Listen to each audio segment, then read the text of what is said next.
আজ 23-এর রাত ও জুমার রাত কি কি আমল আমরা করতে পারি। বিশেষ করে এই রাতটা হচ্ছে সর্বশ্রেষ্ঠ রাত।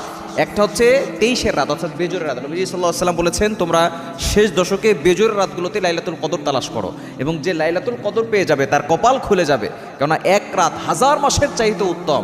আর জুমার রাতে আল্লাহ তাআলা অসংখ্য অগণিত মানুষের গুনাহ খাতাগুলো ক্ষমা করে দেন।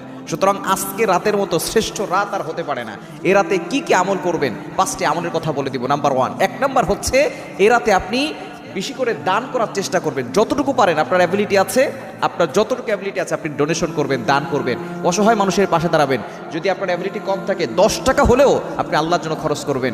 যদি এই রাতটা লাইলাতুল কদর হয়ে যায় তাহলে 83 বছর 4 মাস আপনি প্রতিদিন 10 টাকা দান করার সওয়াব পাবেন। যদি 100 টাকা দান করতে পারেন তাহলে 83 বছর 4 মাস প্রতিদিন আপনি 100 টাকা দান করার সওয়াব পাবেন। তাহলে 1 নম্বর আমলই হচ্ছে আমরা ডোনেশন করব, দান করার চেষ্টা করব।